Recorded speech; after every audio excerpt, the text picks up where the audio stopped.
आज हमारी class ASDP first year and second year दोनों क्लासों के लिए है, जिसमें फर्स्ट ईयर के लिए एक्सटेंशन की जो चैप्टर चल रहा है कृत्रिम गर्भाधान उसका और ये दोनों एक ही है।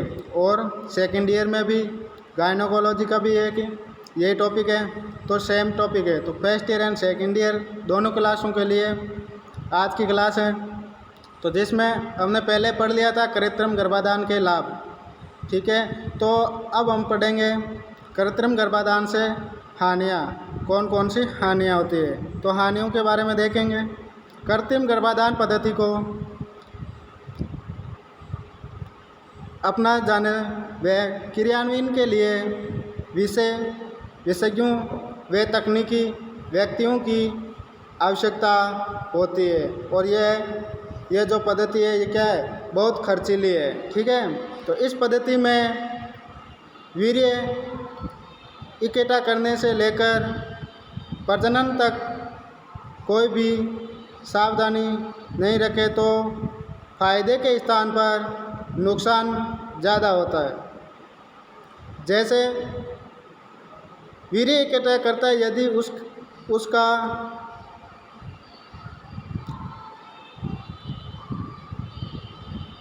परीक्षण भली भांति नहीं किया तो कई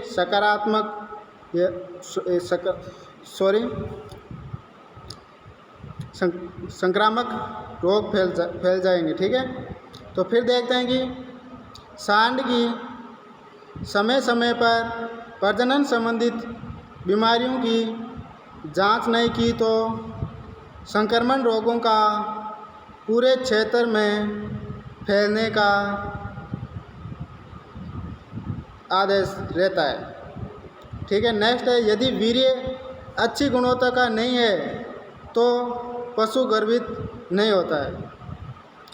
नेक्स्ट बात है, मादा पशु के निश्चित समय के ताव पर सही जगह वीर्य को नहीं डालते हैं तो पशु गर्भित नहीं हो सकता। ठीक है, तो ये बात ही आज हमारे कृत्रिम गर्भाधान से होने वाली हानियों के बारे में। तो फिर से एक बार और दोहरा रहा हूँ कृत्रिम गर्भाधान के बारे में। तो कृत्रिम गर्भाधान किसे कहते हैं?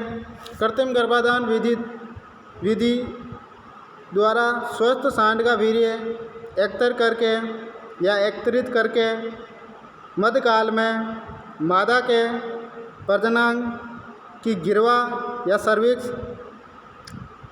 या गर्भाशय में यंत्रों की सहायता से उचित समय पर स्वच्छतापूर्वक वीर्य को डालना या स्थापित करना कृत्रिम गर्भाधान कहलाता है।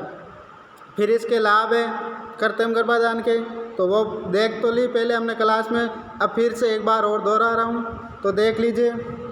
उन्नत नस्ल के सांड का लाभ के बारे में पढ़ रहे हैं कृत्रिम गर्भाधान के।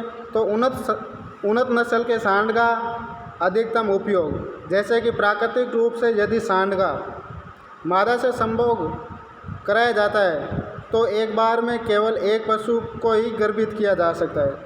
लेकिन क्या है कि ये एक बार के वीर्य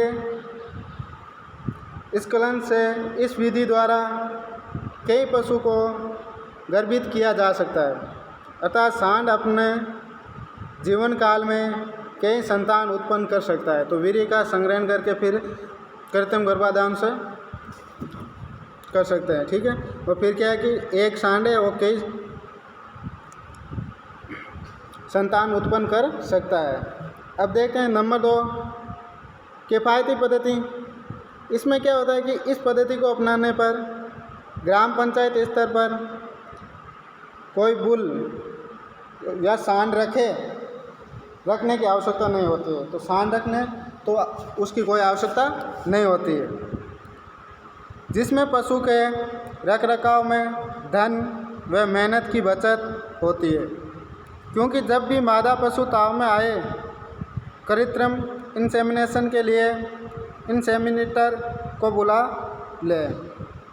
ठीक है, इसी प्रकार नेक्स्ट हमारा लाभ यही रहेगा कि विभिन्न आकार के पशु का प्रजनन, विभिन्न आकार का पशु का प्रजनन। अब ये किस प्रकार है कि जब मादा छोटी आकार की हो तथा नर बड़े आकार का हो अथवा इसका विपरीत हो तो भी प्राकृतिक प्रजनन उनमें संभव नहीं होता है, लेकिन कृत्रिम गर्भाधान से आसानी से करवाकर उनसे बच्चे प्राप्त किए जा सकते हैं। ठीक है, नेक्स्ट अपनी बात ये आती है ऐसा नर व मादा से बच्चे प्राप्त करना।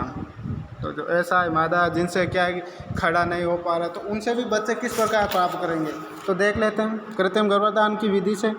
यदि मादा पशु के पिछले पैर में कोई दिक्कत है अथवा पेल्विक हड्डी में कोई विकार है तो वे नर से प्राकृतिक मैथुन या संभोग नहीं कर सकती, लेकिन इस पद्धति से प्रजनन क्रिया की जा सकती है।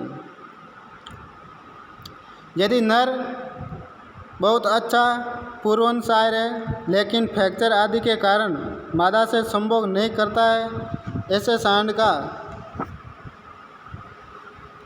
विद्युतीकरण क्रिया से उसका वीर्य इकट्ठा कर उससे बच्चे पैदा किए जा सकते हैं। तो ये नर व मादा दोनों के बारे में ऐसा है, नर व मादा से बच्चे प्राप्त करना, वीर्य का संग्रहण किया जा सकता है इस प्रकार। ठीक है, फिर प्रजनन संबंधित रोगों का जल्दी पता लगाना, इसका भाई क्या हो सकता है, तो देखते हैं।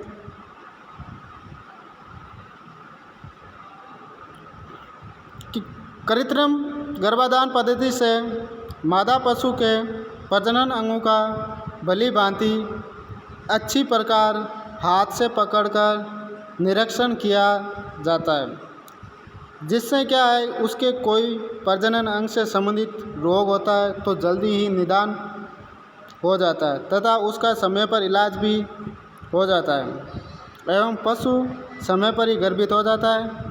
पशुपालक आर्थिक नुकसान से बचा जा सकता है।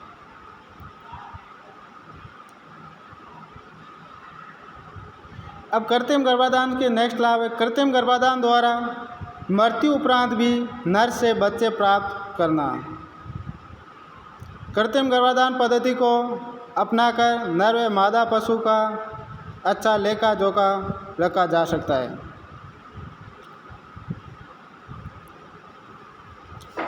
नर से संभोग क्रिया का नहीं होना।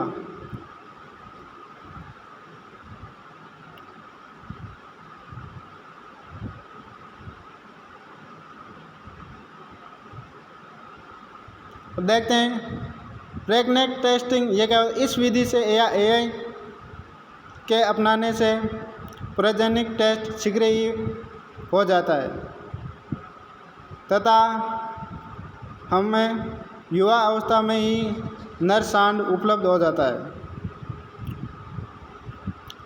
दूसरी जगह स्थित सांड के बच्चे प्राप्त करना, कहीं दूसरी जगह हैं या कई देशी विदेशी, तो उनकी दूसरी जगह सांड के भी बच्चे प्राप्त करना। ये कृत्रिम गर्भाधान के लाभ और हानियों के बारे में क्लास थी। ऑनलाइन क्लास लेने के लिए आप सभी स्टूडेंट का धन्यवाद।